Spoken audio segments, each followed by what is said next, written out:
Hello and welcome. This is Zero Limits Living. I'm Dr. Joe Vitale. Every week I bring you inspiration and information to transform your life. I've been doing this long enough that the show has caught on. It's become very popular. You can now see or watch it on 1,000 platforms around the world, including Roku, Apple TV, Amazon Fire, YouTube. To make it easy for everybody, I'm putting all the shows in one place. Go to ZeroLimitsLivingTV.com, ZeroLimitsLivingTV.com, and you can binge on all episodes. Now, this one is going to be historic. I have managed to get somebody here that I've been longing to interview about a subject I've been fascinated with for decades. This is going to be profound. You're going to want to pay attention. You're going to want to take notes, and we will post this. You can watch it again and again at ZeroLimitsLivingTV.com. Now, 1 second of an advertisement. People always ask me about coaching. As a reminder, I started Miracles Coaching almost 20 years ago. It's proven, it's tested, it's a system that has been trademarked, and hundreds of thousands of people have gone through it. I want you to sample it for free. So go to miraclescoaching.com, and get your free consultation, your free session. Find out what it's all about and what miracles await you. Now, to today's matter. I love books. I've written over 80 books. I read a colossal amount of books, and there's only a handful that actually stand out in my lifetime. It's unfortunate, as much as I read books, that there's still only a small amount that make a huge difference. Some of those books, and I wrote them down because I knew somebody was going to ask sooner or later, are books like Psycho-Cybernetics by Maxwell Maltz, Think and Grow Rich by Napoleon Hill, The Power of Your Subconscious Mind by Joseph Murphy, How to Win Friends and Influence People by Dale Carnegie, Man's Search for Meaning by Viktor Frankl. Now, this last one, Man's Search for Meaning, I read it last, but it's really first. I have read this book throughout my life. I read it when I was homeless. I was in the public library and could read it for free.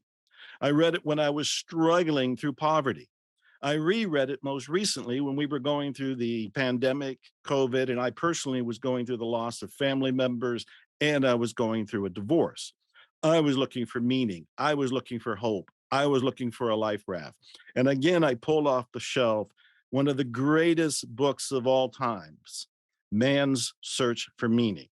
Now, Viktor Frankl, the author, is no longer with us, but I found his grandson, who runs his institute, who just made a movie about Viktor Frankl and is the living expert and a practitioner of the school of psychology that Viktor Frankl established.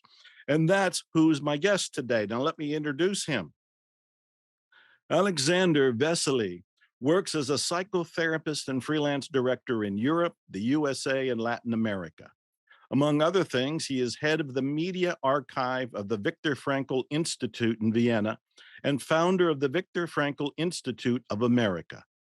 His film is called Victor and I. It's about his grandfather, Viktor Frankl, and it's already won several awards. I saw it just the other day. I absolutely loved it, and I have been so eager to have this interview that I've been rereading all these books by and about Frankl, taking all kind of notes, and I'm going to throw them all out of the window and just have a conversation with this man.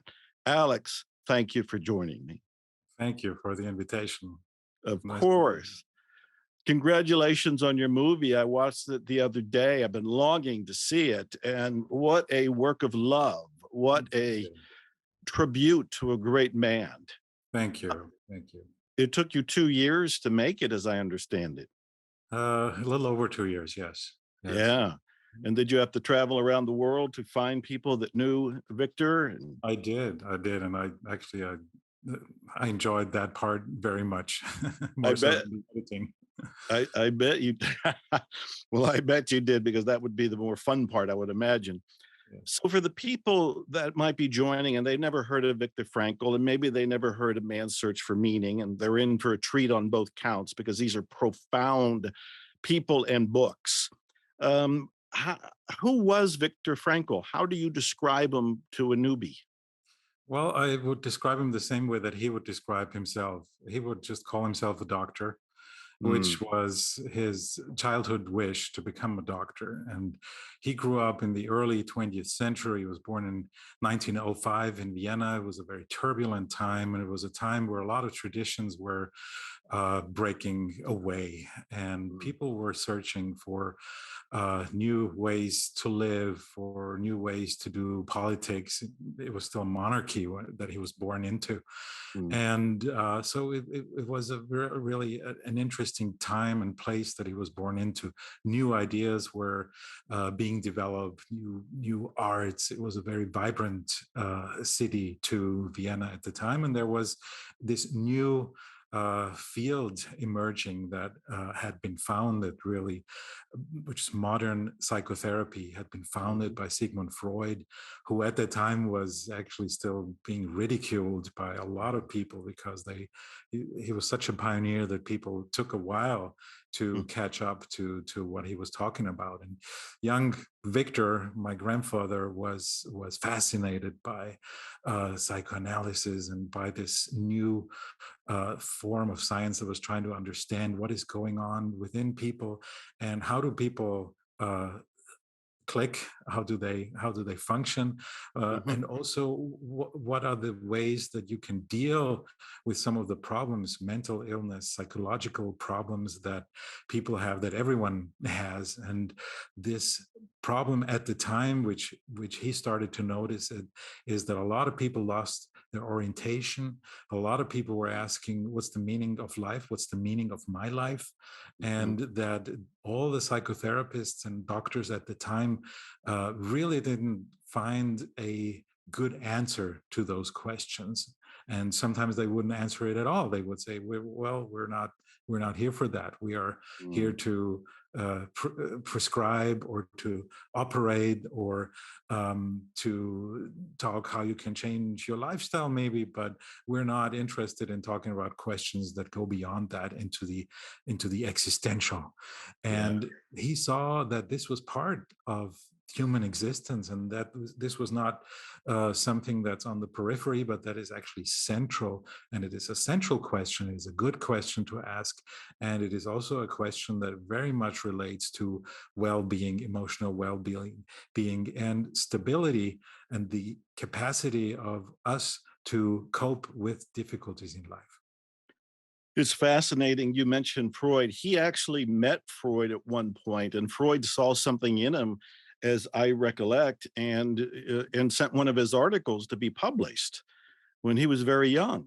When he was a teenager. Yeah, it was pretty remarkable that here was this 16-year-old high school student who was writing letters to Sigmund Freud, and Sigmund Freud would respond to every letter within 3 days. So you could see that he obviously thought that this was a young person who was really had potential.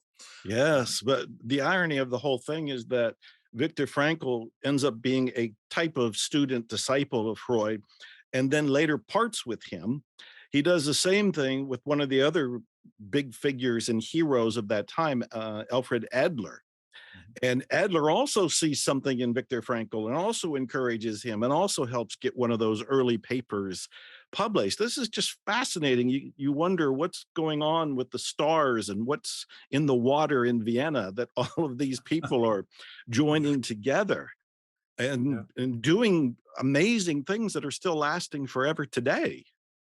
Yeah, it's true. It must have been really one of the reasons that Vienna might have been such a hotspot is that in Vienna to this day we have this coffee house culture, which is a place where everybody can go to. It doesn't matter who you are, if you're rich or poor or young or old, doesn't matter. And Mm, oftentimes people would meet in these coffee houses to gather with their friends or students or disciples and exchange ideas. yeah. And because now there were these people all drinking caffeine, it wasn't alcohol so much, but it was a stimulant. Yes. And so they would often see, okay, what are they talking about at the next table? Oh, these are artists, or oh, these are architects. And so this kind of cross insemination happened, which was of course good and enriching for whatever field you were active in. Those were the days. You could actually go to a coffee house, sit down and talk to people and overhear other people and move to their table and talk. I know I was rereading the Recollections book, the autobiography, where he has stories. And one of the things I was fascinated with is his love for caffeine. Yes. That if he actually didn't have coffee, he would take a caffeine tablet.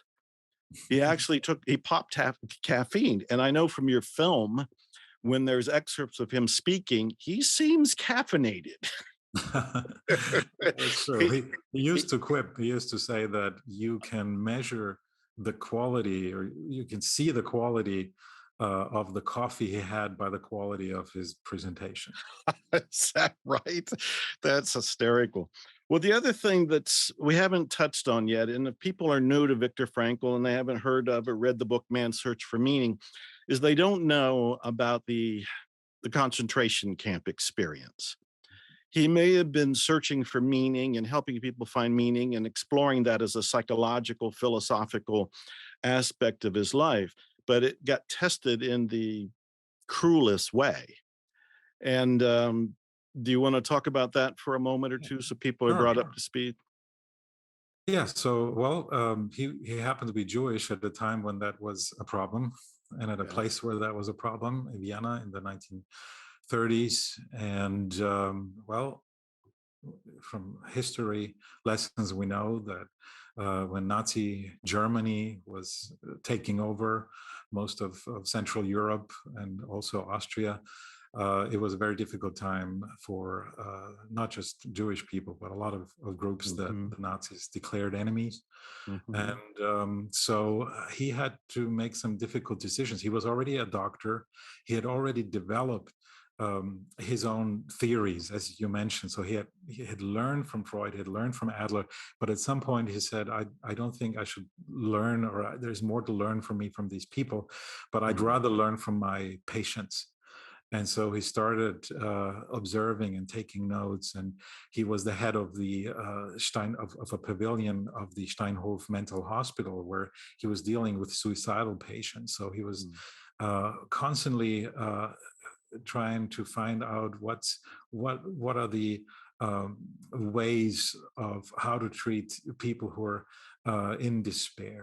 This was a Hmm. topic from early on, and he saw that meaning was so central that it doesn't necessarily mean that anybody who doesn't find meaning becomes suicidal, but that somebody who sees a meaning in their lives might well be prevented from doing from Hmm. taking such a step, which is irreversible. And so he became kind of the expert on that. And then the Holocaust, uh, World War II, and Hitler, and subsequently the Holocaust came. He actually had a visa. I don't know if you're aware of that. He had I a visa to am. emigrate to the U.S.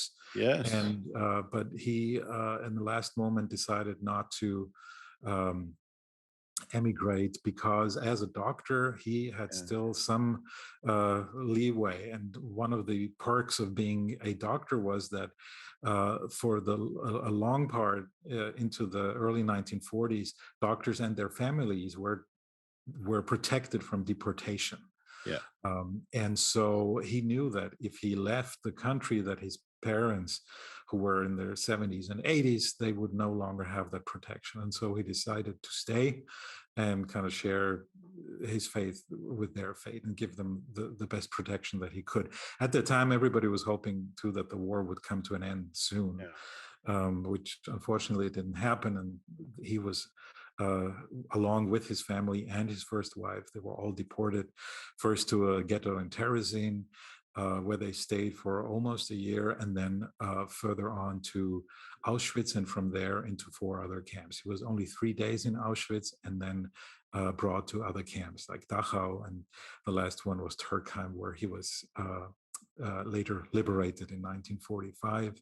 And he found out that he was the only survivor of this terrible time, and except for a sister, his sister, who had emigrated to Australia in time, but he lost his brother, he lost his mother, he lost his father, and he lost his first wife, Yes. which is very, he said it was the worst time in his life when he found out after his liberation. So he said, even in the camp, this psychologically speaking, it wasn't the worst time because you were busy surviving and you were Yes. busy trying to find food and making sure that you somehow get through this. But what's interesting or what's remarkable is that here you had a psychologist, here you had a doctor who had spent his lifetime up to that moment finding ways how do you say, investigating the Mhm. human soul, the human spirit, and how people can deal with suffering that is unavoidable. And now he was in that situation himself where he was Yeah. confronted with this unavoidable suffering, and and other inmates, and he started observing his fellow inmates. He started observing himself, and the ways that you could see that humans react and can choose to react and can choose to respond in their own personal way when it comes to these really situations in life that hopefully uh, no one has to go through ever again. But yet life is full of challenges, and Yes. so his biggest suffering was this.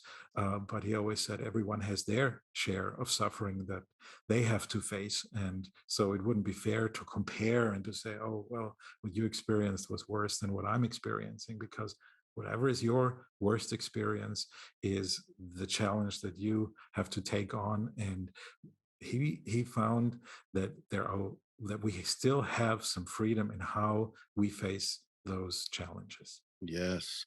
Well, you said a mouthful and it raised several questions, but one of them is before I get to a question, I want to read one of the quotes that Viktor Frankl is famous for. Between stimulus and response, there is a space. In that space is our power to choose our response. In our response lies our growth and our freedom. I've always loved that because it was a reminder that instead of blindly and unconsciously being triggered by something, someone, some event, we can pause long enough, just interrupt that rapid fire automated response to find the space in between the stimulus, which is the trigger, and then our ability to choose the response. In that is tremendous freedom. And so it's one of the all-time quotes that I've always loved from Viktor Frankl. Do you want to comment on that or I add hate to anything? disappoint you. It is actually a quote that is falsely attributed to him. I think it came Really? out in Stephen Covey's book. However, it is exactly what he tried to say. So we don't know who formulated it that way. I haven't found out yet. Maybe somebody knows. Thank Um, you for telling me that. This is like the quotes that go around the internet. There's one that has Abraham Lincoln saying the internet is fantastic. Abraham Lincoln. All right, I'm not surprised. let me give Well, you another quote. yeah, give me another book. Yeah, All sure. right. When a person can't find deep meaning, they distract themselves with pleasure. Yes, yeah, that's an actual quote. Yeah. Okay, well, that's good. I Well, do all. the first quote might not be his, but it is in essence what he talked about. So it's 100% what he tried to say, and what he worked on getting across. The idea. Well, one of the reasons I wanted to talk to you is just brought up by that very quote, because we live in this age where there's so much miscommunication and misinformation that we actually don't know what the facts are. And people can stand up like me and say, look, between stimulus and response, there is a space, and I give it to Viktor Frankl as credit. And you're like, no, nah, he didn't say that. He might have meant that and believed that, but he didn't say that. Well, that's part of the reason that I'm here with you. So when he went into, oh, there's so many things to ask you. When he went into the first camp, he was working on a book. That's That right. first book was sewn into the lining of his jacket. I'm waiting for you to tell me, no, Joe, that story isn't true. Oh, it is. Okay, thank you. It was sewn into the lining of his jacket. He was trying to save his book, and his jacket was taken. He, during the time of being in the camps, he on notepaper, on scratches, started to recreate his first book. Is that all true? That's all true. Yes. And when he came out, he did write and have published the first book, which was not Man's Search for Meaning. What was the title of the first book? That's right. And see, and you're one of the few people who doesn't confuse that because even his publisher, there is a book, a version of Man's Search for Meaning out, which had at the back cover a text put by the publisher without checking in with Victor. And it's saying that he came out of the concentration camp with a new Uh, method, with a new idea, which of course isn't true, because if you read the book, you'll see he had all his ideas together. He didn't come out of the camp, but he went into the camp and he yes. had to throw it away. So this was the book. This was what kept him going, was to reconstruct his first book, which in English has the title "The Doctor and the Soul," in Mhm. German "Ärztliche Seelsorge," in which he put all these basic concepts of logo, this new theory, this new approach in therapy, Mhm. meaning oriented approach, which Yes. he called logotherapy, which I personally find a little bit unfortunate, because he chose the Greek name logos for word or for meaning, therapy for healing. But you'd have to know Greek in order to know that. It's not kind of self-explanatory. So Right. a lot of people ask, what does that mean? So it means meaning-centered therapy. He had that manuscript, and it was one of the things that kept him going, because if you think about what he was trying to, what he had discovered was the importance of meaning, the fact that we're not just driven by instincts and by drives, or by seeking pleasure, or by seeking power, such as Freud and Adler had Mhm. uh, proposed. He said he had a different opinion. He said, no, it's really fundamentally meaning. We're oriented towards meanings and values in the world. We're actually value driven or Mhm. drawn. It's kind of different. We're not being pushed like with a drive that just wants to get rid of itself. When I'm Mhm. hungry, it's my drive to eat so that I'm no longer hungry.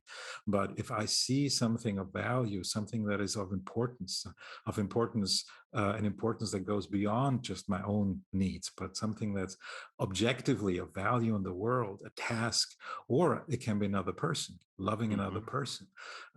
This tasks and values that transcend the own self, then we really become the best version of ourselves, when we Mm. really forget about ourselves. And Mhm. only if that doesn't succeed, only if we don't see anything of value and of meaning, if we don't become aware of anything, then the focus kind of falls back on ourselves, just like a boomerang. A boomerang, when does a boomerang come back? It comes back when it misses the target. It's actually supposed to not come back. And so he used that comparison. People shouldn't be too much concerned with their own drives and instincts, and having everything in balance, or just having lives that are fun and full of pleasure. Mm. But anyway, good luck succeeding with that. If you attempt that, it's usually uh, that will go wrong if you try to do that. But if Yes. you orient yourselves towards meaningful tasks, and his personal task was, I need to get my book out there. I've seen Mm. that these ideas are helpful, that the current models of psychotherapy are all forgetting the most important thing, which has always been there in poetry and art and music, in religion and traditions, this orientation, the fact that we as human beings are by nature not overly interested in ourselves, but looking at the world and Uh, trying to interact with the world and make a difference in the world. And we've yeah. forgotten that. And we even tell people, okay, that's not so. You just need to look after yourself and see that you feel good, right? This orientation towards feelings. And so he was very adamant about that, and he was very much aware that this was something that needed to get out there. And so it wasn't actually so much about his own survival. He used to say, well, if the purpose of life is just living, then survival itself doesn't make sense. If survival for what is the question. Yeah. Yeah. And for him, that was getting his book out there, getting his ideas out there, and it was the orientation also towards the people that he loved, his family and his first wife, who was hoping to be Mm. reunited with. And tragically, that didn't happen. Right. But luckily, he was able to make it through, to survive, thanks to many instances of sheer luck. Hmm. And as you always say, the thousand miracles that would happen daily, that, if you were just standing in the wrong place, that might be the end. And but he made it through, and he also saw that one of the most important factors, not just for himself, but he could see that in others, that the attitude you have and that orientation towards something or someone else, something in the future, a task that needs to be fulfilled, that only you can fulfill, or a person that you love and that you want to see again, that this orientation actually, this mindset also strengthened the mind and the body, and had this effect, had survival value, as it was later Mm. kind of Mm. labeled, right? That this is survival value. So survival doesn't depend on only just, of course, it doesn't just depend on your attitude. Uh, uh, of course, luck and chance were Mm. uh, the biggest factor in the situation that he was in. But aside from that, that did matter too. And there were those people who didn't see any reason to go on, and there were Yeah. those who hung on to finding and to keep oriented towards a possible future. This is all beautiful. So let me say a couple of things in my research. And again, I may be completely wrong. I saw that he wrote his book, The Man's Search for Meaning, in I believe it was 9 days, Yes. and it was dictated almost nonstop. He had three different stenographers that were taking notes. And that book, and I know this part from your movie about Viktor Frankl, which is a wonderful movie. His own research assistant negotiated the publishing deal for Man's Search for Oh, Meaning. that was the no. That was actually that was one of his last books, Man's Search for Ultimate Meaning. So Ah, he wrote 33 books with, but you're it's you're almost right, but you're right about the Man's Search for Meaning, which he wrote in 9 days. That is correct. as a writer, that's unbelievable to me.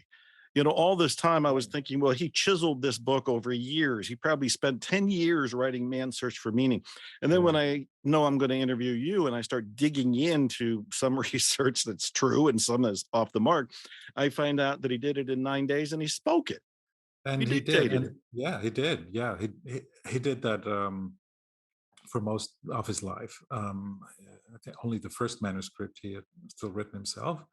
I mean, by hand. But Well, if he's written 35 books, where are they in English?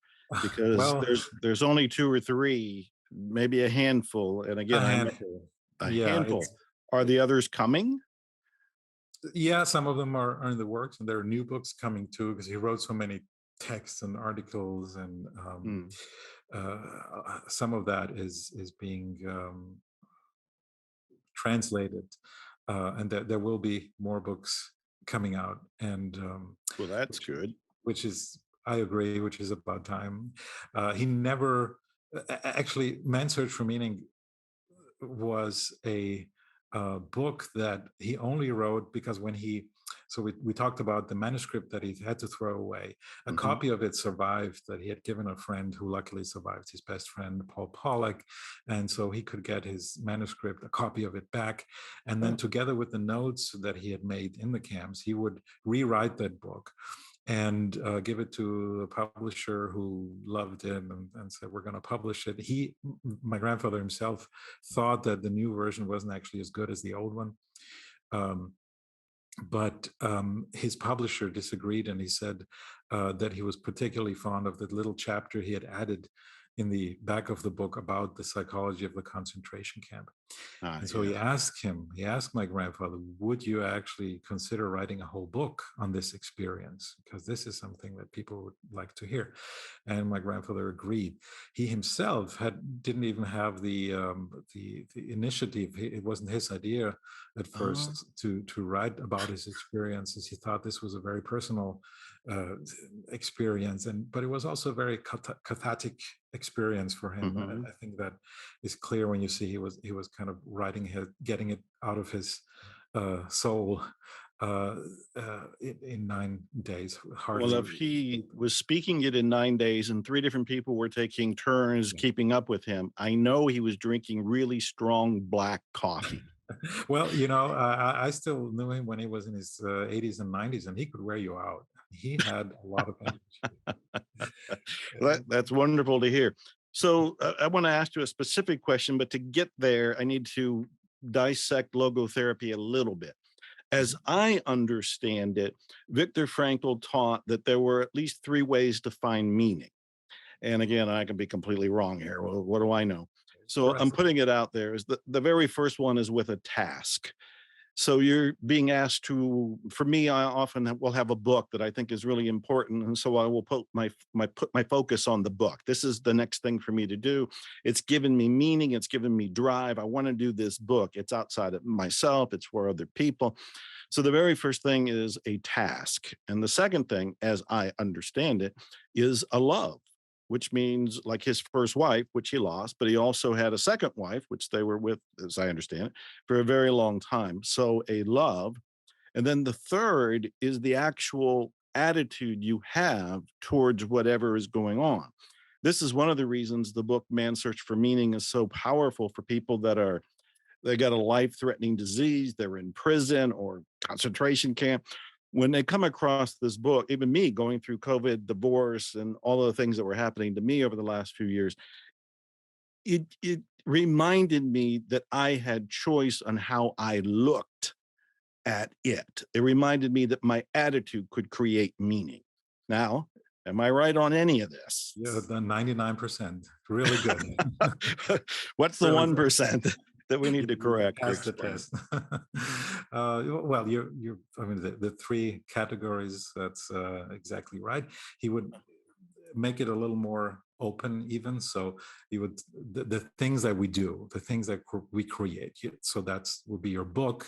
Ah, If you were a painter, it would be your next painting. Everything that we do, the jobs we do, it's often the first things that come up when you ask somebody, what is important to you, what is, what are you here for, and they will say, well, there's my work that I do, yeah. the things that I create, the things that we put into this world, the way we change the world and make it better, hopefully. Then the second one, uh, love is a part of that. He would say it is not what we put into the world, but it is what we take out of this world, and those are the experiences. And Mm, yes, love is even more than that, but a part of the phenomenon of love is that you experience someone in their uniqueness, in their uh, yeah, in their full potential. When you see mhm, somebody, you really love them, and you really open up your heart and your eyes and your senses. That is an mhm, experience. And yeah, that's part of life too, the things that we take in. We can't just always create and put things into this world, but it's also mhm, meaningful. Say if we were sitting here, and or if you were coming here to Vienna, and you would spend some time in Vienna, and we would just be talking about my grandfather, and you wouldn't have a look at the unique uh, things and experiences that you can have in Vienna, that would be mm, a little bit of a waste of a meaningful possibility. So beauty, art, sciences, to experience the world around us, that is an essential part of life. And I think most people would agree with those two, the things that we do and the things that we experience, those make life worth living. mhm, And then there is a third category, which is something that he added to this concept, and that is when we no longer are able to do much, to function, to create, to work, and when we're no longer able to experience the beauties of life and or other people, when our senses are affected by, say, disease or old age or whatever, then there's still, life is not completely meaningless. There's still potential ways to find meaning, and that is in adopting an attitude in the way that we then deal with this situation. Now, this usually comes into play when we're talking about a negative situation, when somebody's confronted with, say, an incurable cancer or some mhm, disease, or where you can't change the suffering or death that is confronted in this situation. This is when it comes into play. How do I deal with that? And there is still this area of freedom, but not only when it's bad, of course, when it's good too, to be grateful for the things you have. A lot of people would say, oh, now there's COVID and I don't have my usual life anymore. Well, if you're lamenting that, that means you're very much aware of the things that you once had.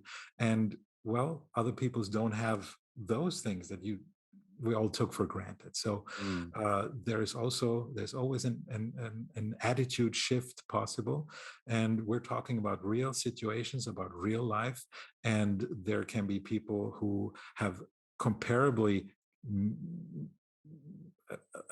a small suffering to deal with, and yet they are very miserable and they Mhm. complain. And other people who are dealing with great challenges, with big um, fateful events in their lives that are tragic or very Mhm. hard to live with, and yet they take them on very well. So this has something to do with how do I look at this situation and what attitude do I choose. We're not machines, and there's no reason to believe that we don't have a choice, even when it comes to those things. Is it a challenge? Is it an achievement to say shoulder a difficult situation with bravery and say not complaining?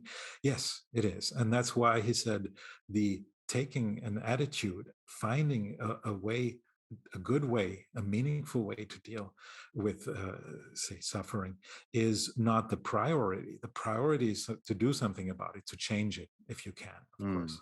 If suffering Mm. can be avoided, if I can change, if I'm sick and I can get treatment, then that is naturally the priority and the best thing that this situation requires. But in those situations where you cannot do that, then there is this uh, way to deal with your suffering. And that is perhaps not the priority, but it is a superiority in that it is really demanding the most of us. And it is very difficult. And yet, time and again, you can see that there are those people who you see the best come out of them when they Mm. are confronted with those difficult situations. This is outstanding. So I'm going to give you a quote that is not from Viktor Frankl. It is from me. And I want you to tell me if Viktor Frankl would approve of it. All right. The quote is, life has meaning, but you are the one who provides it. Well, he would agree with the first part, Life has meaning. and he would partly agree with the second part. Now, Okay. I assume the way you mean it is it would be in accordance with him, Mhm. and this actually is a very good. I'm glad that you bring up this question because it's one of the most fundamental. It always comes up, and Oh, it's usually misunderstood, even among logotherapists. So what did he mean by meaning? He said yeah. meaning is not something that we create, right? Um, it does have to do with us and who we are as individuals. So there's some things that in a situation can be meaningful that I act upon them, that I fulfill these potential meanings, these possibilities, Mhm. and not you because of who I am or things that I can do and maybe you can't, and vice versa, right? I'll give you an example. If I see somebody drowning in a river, right, and I cannot swim, it would not be meaningful for me to choose to jump into the river, right? Because then Mm. two people would drown. If Mm. I can swim, it would be advisable. It would be a priority. It would be a meaningful thing to do to jump in the river and rescue that person. So, meaning the potentials differ from person to person, yet they're not made by the person. They exist objectively in the situation and are dependent on the situation, on the people involved. So they are Mm. subjective, but they're at the same time trans-subjective. In order to understand it, really, he came up with an analogy, the analogy of a chess game, right? One time a student came up to my grandfather and said, "I'm sorry, I don't have time to listen to your lecture, but can you just tell me, it's about the meaning of life. So can you just quickly tell me what's the meaning of life?" So, of course, he got a good laugh out of that, but he also used it and said, this is a question that's would be as if you would ask the world's best chess player, "Oh, Mr. Who is it right now? Kasparov is already gone. I don't know. I don't know. Um, could you tell me, the best chess player in the world, could you tell me what is the best move?" Right? Well, he or she would probably say, "Well, that's a question you can't answer that Yeah.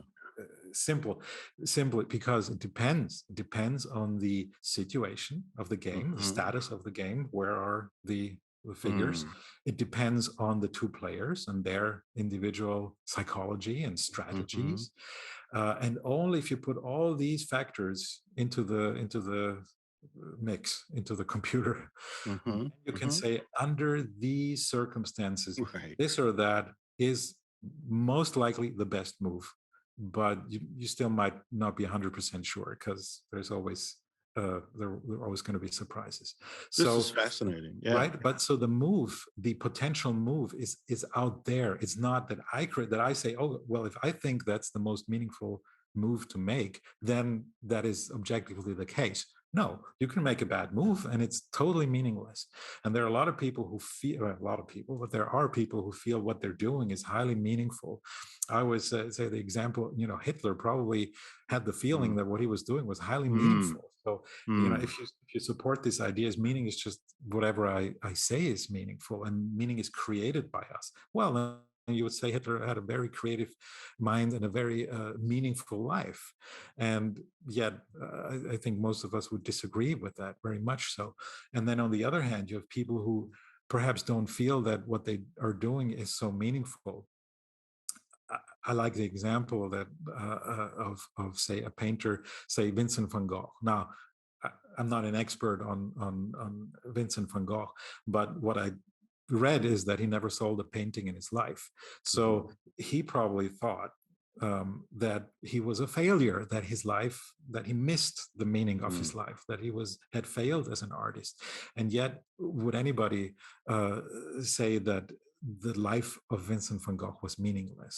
I don't think Mm. a lot of people would think that. So meaning Mm. isn't dependent on whether or not we feel it, where we cannot create it, but we find it. We find it when we connect to the world around us, when we look at what is happening around us, what is needed, what is necessary, what is possible. And is that meaningful? Does that bring something meaningful, something good into this world? Does it do more than just provide something for me, like a sense of meaning or a sense of accomplishment, or all these Mm. things that are ultimately will evaporate after a time, and are very, very much subjective, and kind of bring us back to this Freudian concept of, oh, in the end, everything we do is just motivated by something that feeds the ego and serves the ego. And Frankl turned it around. He said, no, it's when we forget about the ego in a healthy way, when Yeah. we overlook ourselves. That's where meaning can be found. And we do it not for ourselves primarily, but we do it for the things themselves, because something is important, because something needs and wants and can be done by us. And then it's done. And it's usually a side effect of meaning fulfillment that we then feel good about ourselves and feel fulfilled. It's not a guarantee. Vincent van Gogh, right? You might feel miserable. You might never see if what you did was actually meaningful. But that is the condition humaine. That's the human condition. That's kind of the way things go. We might never know if we Mm-hmm. actually missed uh, Mm-hmm. most of the things that we could have done with our lives or not. But we have intuition and we have our conscience, and we can follow that. And usually that's the best source of guidance in our lives. Alex, what you just said was amazingly, clarifyingly profound for me personally, and I'm sure for people watching and listening. So I thank you for that. And I take my quote back. Well, It's we provide. You were right in that sense. We provided by that. My grandfather would say, even when we're dealing with something that, for example, seems entirely meaningless, right? Mhm. We've made a mistake. We've done something wrong. We screwed up, right? Mhm. Well, you can still look at this and say, okay, what am I going to take out of this uh, seemingly meaningless event that's in my life? Something that I've done that was wrong. And maybe there's something meaningful that I can still distill out of this. Mhm. He always said, squeeze something meaningful out of it. Be it only that I won't repeat that mistake, right? Or Yes. that I take it as an example to help others and say, look, this, don't do this. I did it and it didn't work. So you don't Right. have to do the same mistake again. And then you've already put something positive into this world, something meaningful that you would not have put into this world had you not first screwed up. So you turn something that was meaningless into something meaningful by your own doing. So in that sense, you provided meaning. You provided something that was meaningless with meaning through your Yeah. action. You have later on retroactively turned something meaningless into something meaningful. So in I that wanna sense, I would say I the quote is thank you. Thank you don't for have the to throw it away. you have clarified it for me and profoundly helped me there. So thank you for that. I'm very grateful. I always get frustrated because as we round the bend in my interviews, I still have a lot of questions and we're going to run out of time. But there's a couple key things that I want to say. One is I was reading the Recollections autobiography, and he was talking about when he got the visa to come to America. And he had a moment where he wondered if he should come, and he was reflecting on his parents. And what I remember from the book is that he said, "This is a decision that requires a sign from the heavens." And it kind of stunned me. It sounded like it was an unusual thing for him to say. And when he came back to his flat, wherever they were, his father was there and he had some sort of memento. And Frankel asked him what it was. And his father said it was from the Ten Commandments. And Victor said, "Which Piece of one?" marble And stone. Yeah. Mm-hmm. yes, he said, "Which one?" "It's the one, honor my father and mother." Yeah. And Victor took it as a sign. It's like, Yeah. this is the sign from heaven. It's like, stay, honor your mother and father, don't go to America, which of course caused a domino effect for him personally, because that's what caused him to remain and end up going into the concentration camps. So when he said this is a sign from heaven, how does meaning apply in that moment? Yes. I think that's a great question. Well, I'm um, throwing it at you. okay. Yes. Well, I mean, this story, there's a lot that can be told about this story. It was actually a piece of the destroyed synagogue that his Ah. temple that they Mhm. had gone to, that, his father, and he found that piece of marble stone I mean, the Nazis had destroyed the synagogue, and he saw that this was a piece from the Torah. So he said, this is something holy. This shouldn't just be rubble on the street. So he picked it up, and it had a letter, Hebrew letter, that is only in one of the Ten Commandments. So he said, Victor, kind of, excited. I was like, I can tell you that I can even tell you from which of the commandments this piece that I found is, that Mm. I salvaged. That day, Victor, life is about making decisions. So we talked about how we are not just reacting or abreacting everything that's been programmed into us by nature or nurture or education, but that we are Mhm. always able to, that distance between stimulus and response, that we have the ability to say no, even if I've experienced a lot of negative, I can put something positive into this world if I choose Mm. so, or even because I've experienced much negative, I can put a positive into this world. And there are those situations in life where um, decisions are really hard, and you have to probe your conscience of what is the most meaningful thing to do. Mm. Oftentimes it's easy and it's clear, but sometimes not. And that, again, is something that applies to everyone, right? Especially in good times when you have a lot of choices of what am I going to do with this day? Mhm. Am I going to make it about experiences? Am I going to create something? A lot of freedoms. Some of us, and Mhm. others not.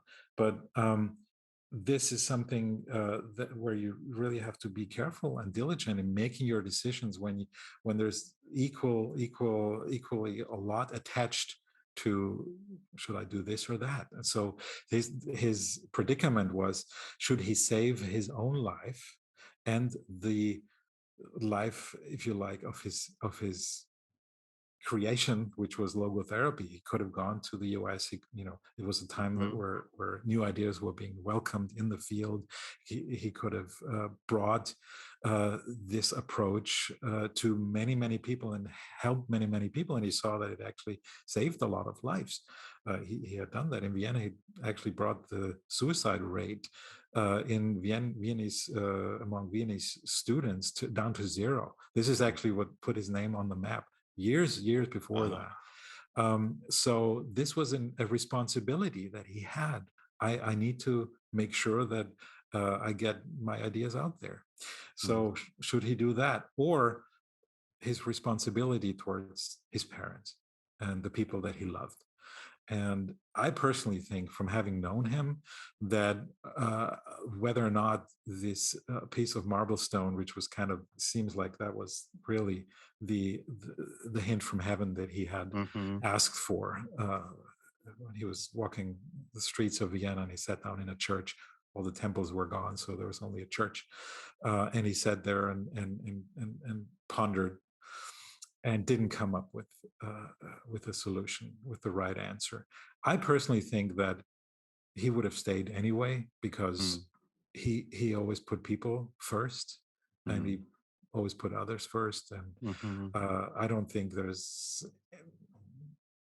was much of a chance that he would have left his parents alone. But he thought he wasn't clear on that, and so that decision became clear when he saw that he was a believer, Mhm. and he believed in God. He was deeply religious. He didn't often talk about that. He always said, "I prefer to talk to God, not about Him." And and it's also sometimes a misunderstanding that somehow his approach, his meaning-centered approach, is there to kind of tell people what to do, to give people meaning. As we've now discussed, as you see, he always said he has to be found. It can only be found by each single individual. So it's Mm, never the role of a therapist to say, do this or that, mm, but rather to encourage them to, okay, look, ask your conscience, try to see what's most meaningful, and most mm. meaningful for what or for who. Check the Wow. quality of your goals. Mhm, um, and he applied that in his own life, and this was one of the moments when he applied that in his own life, and when he went beyond that. And logotherapy is in no way requires religiosity or the belief in anything. It is a psychotherapeutic school, mm, so you can't, I mean, that would be unprofessional to do that. mm. However, logotherapy was, and I think to this day is, the only approach in psychotherapy that accepts that humans seek bigger answers, and that sometimes people don't just reach out and are oriented towards meaning, but they also believe and reach out to that instance that is behind meaning, a meaning giver, if you like. Uh, Yes, we yes. call that meaning giver God. Uh, That is your personal choice. So in logotherapy, we accept that. We do not question that. That would be a big mistake to question that, because it is everybody's choice, and everybody has the right, and so we respect that. And in logotherapy, actually, we use, if somebody brings in their religious beliefs and their religious values, then we can also use that in the way we do therapy. there's so many more questions I have for you and little stories that I want to share with you, and they're telling me we're basically out of time. So I'm frustrated and looking for the meaning in that. You've greatly helped me. You've greatly helped everybody that's watching and listening. I am forever grateful for you making time, Alex. Thank you. I I really enjoyed it. They're really good oh, questions. Thank I you look for I look those. forward to sitting with you at a coffee shop, caffeinating ourselves and telling stories Oh, that'd be wonderful. about Victor and everything else that comes to mind. So the movie Victor and I, where can people find it? Where's the easiest place for people to go to see your Yes. film? Yeah, you can go to Vimeo, Vimeo. Vimeo has it. So if you just put in Victor and I on Vimeo, the link pops up, and there you can rent it and watch it and enjoy And it. what about is there a website for the Viktor Frankl Institute of America that you are running? Yes, there is. If you put in Viktor Frankl Institute of America, VFIA.com, you'll get there. It's a small institute. It's basically a website that's there to provide information. We have a little online course that's an introduction to logotherapy Oh, that we good. made together with my co-founders, Pam Roy. And yeah, it's out there. And if you're interested, come and drop by. All right. Thank you. I'm so itching to talk to you some more. Thank you for making time. I'm Dr. Joe Vitale. You've been watching and listening to Zero Limits Living. Every week, I bring you inspiration and information to transform your life. I'm putting all these shows at ZeroLimitsLivingTV.com. You can watch or hear them on 1,000 different platforms across the country, across the world, actually, and maybe into the galaxy. Check out Miracles Coaching. Get your free session, miraclescoaching.com. I want to thank Lux Media Studios for making the show possible, Candace Barr for believing in me and making this show happen, Chris, who's running the cameras and making sure we look and sound good. I want to thank you for watching. It wouldn't be happening if it weren't for you. Expect miracles. Glutathione is a big word. It's the body's own master antioxidant. It's a scavenger for free radical, bacteria, and viruses. There are no products in the market with the ingredient NASET. NASET increases the production of glutathione that's in our body already to strengthen and enhance our immune system, elevate sense of well-being, support muscle strength and endurance, cognitive function, and liver support. It helps with increased energy and blood sugar regulation. Get your bottle of GSH Plus from www.salvationnutra.com.